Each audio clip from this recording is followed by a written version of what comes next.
एक क्वेश्चन है, दर्शाइए कि एक धनात्मक विषम पूर्णांक 4q+1 या 4q+3 के रूप का होता है जहां q एक पूर्णांक है। ठीक है, तो इसको हमको बताना है, ध्यान से आप देखिए। तो इसके अंदर सबसे पहले हमको मानना पड़ता है, तो लिखेंगे माना ए एक कोई विषम पूर्णांक है।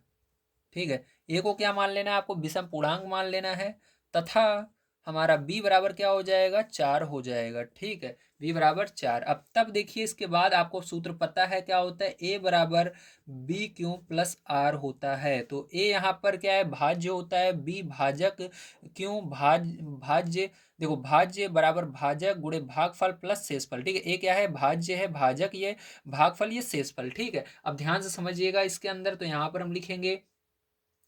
ठीक है, अभी क्या करेंगे, ध्यान समझिएगा, यहाँ पर आप मान को रख देना है। ठीक है, तो मान को रखते हैं, तो ए का मान ए ही रहेगा, बी का मान देखो 4 है, क्योंकि यहाँ पर भी 4, यहाँ पर भी 4, तो ये आगे वाला जो संख्या रहती है वही आपका बी का मान होता है। ठीक है, क्योंकि आपका ये देखो इस रूप में दिया गया है यहाँ पर। ठीक है, तो यहाँ पर 4 हो जाएगा, क्यों का मान देखो दोनों जगह क्यों है तो क्यों ही रहेगा, प्लस आर का मान देखो चेंज हो रहा है, यहाँ पर 1 यहाँ पर 3, मतलब आपको नहीं पता क्या रहेगा, तो इसलिए आर लिख देना है। ठीक है, अब हम आर का मान निकालेंगे यहाँ से कि आर का मान क्या होना चाहिए। अब इसके लिए आपको क्या करना पड़ेगा, यहाँ पर लिखना होगा, यहाँ यहाँ आर के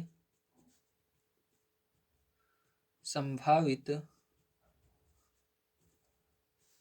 मान ठीक क्या हो सकते हैं, तो आपको यहाँ पर पता होना चाहिए कि जो हमारा आर है, ठीक है, जो हमारा आर है, ठीक है, वो क्या है, वो देखो आर जो है ये 3, लास्ट इसका कहाँ तक गया है, 3 तक आर का मान हमको दिया गया है। तो हमको सीधे से पता लग रहा है कि हमारा जो आर का मान होगा वो 0 से बड़ा होगा या बराबर होगा। ठीक है, आर का मान, और ये 3 से आगे नहीं जाना चाहिए, मतलब 4 से छोटा है। ठीक है, किससे छोटा है, 4 से छोटा है, तो यहाँ पर 4 लिख देना लास्ट में, 4 से छोटा। ठीक है, इसका मतलब होगा आर का मान हमारा 0 से शुरू होगा और 4 से छोटा मतलब 3 तक जाएगा। तो हमारा यहाँ पर मान क्या आ जाएगा, यहाँ पर आर का मान हमारा आ जाएगा। ठीक, आर का मान जो होगा वो क्या आएगा हमारा, तो यहाँ पर आर का मान जो हमारा आएगा वो आएगा 0, 1, 2, 3। ठीक है, 4 से छोटा है मतलब 3 तक। ठीक है, यहाँ पर ये आ जाएगा आपका। ठीक है, समझ में आया। तो चलिए आगे देखते हैं, ध्यान से आप इसको समझेंगे। अब इसके लिए आपको क्या करना होगा, यहाँ पर अब मान को आपको रखना होगा, तो लिखेंगे यदि आर बराबर हम 0 लेते हैं तब क्या होगा। ठीक है, तब अब आपको ये मान इस वाली समीकरण में रखना है, तो यहाँ पर ए बराबर 4q प्लस आर, आर में 0 रख देना है, तो यहाँ पर क्या होगा आपका 4 क्यों ही बचेगा, 0 का कोई भी वैल्यू नहीं होता, जोड़ने पर वही हट जाता है। ठीक, 0, तो यही आएगा। अब इसके बाद देखो हम यदि आर बराबर अब क्या रखेंगे, 0 रख दिया, अब 1 रखेंगे, आर बराबर 1 रखने पर, ठीक है, तो आपको यहाँ तक पूरा रखना है 3 तक, तो 1 रख 1 तब। ठीक है, तो क्या होगा, इसको फिर से लिख लीजिए, तो यहाँ पर ए बराबर 4q प्लस आर। ठीक है, तो ए बराबर 4q, आर का मान बदल जाएगा, तो आर का मान 1 रखना है तो 1 रख देना। तब यहाँ पर देखो इसके बाद देख, अरे यार, यदि यदि इसके बाद अब आगे देखते हैं, यदि हमारा क्या होगा, यदि हमारा यहाँ पर आर बराबर क्या रहे, 2 रहे। ठीक, क्या रहे, 2 रहे, तो क्या होगा, तो यदि हमें आर बराबर 2 रखते हैं, ठीक, तो क्या होगा, ध्यान से इसको समझिएगा, यदि हम आर बराबर, ये यदि है, ठीक है, क्या है, यदि, समझ में आ रहा है। ठीक है, यदि आर बराबर 2, तब क्या होगा, तब हमारा देखो यहाँ पर फिर से इसको उतार लो, ए बराबर 4q प्लस आर। ठीक है, ए बराबर क्या हो जाएगा, 4q प्लस आर का मान 2 हो जाएगा। ठीक है, अब फिर से यदि आर बराबर हमारा 3, तब तब देखो उतार लेना इसको, ए बराबर 4q प्लस आर। ठीक है, तो ए बराबर 4q प्लस 3। ठीक है, ये हो गया, यहाँ तक ही आपको करना था, तो इसको यहाँ तक रखिएगा। ठीक है, चलो अब इसके बाद देखिए आपको क्या करना है, यहाँ पर ध्यान से आप समझिए, यहाँ पर आप लिखिएगा ए एक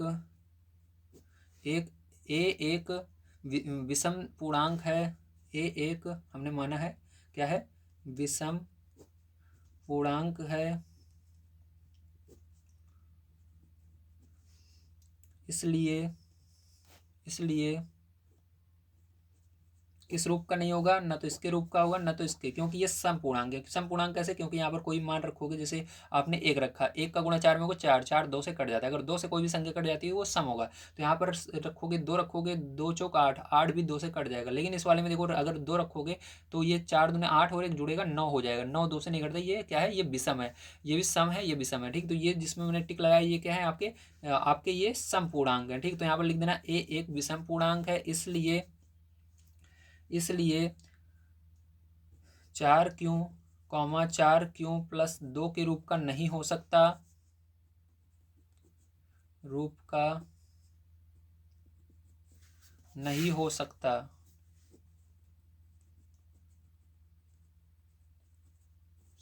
ठीक है, इतना लिख देना। इसलिए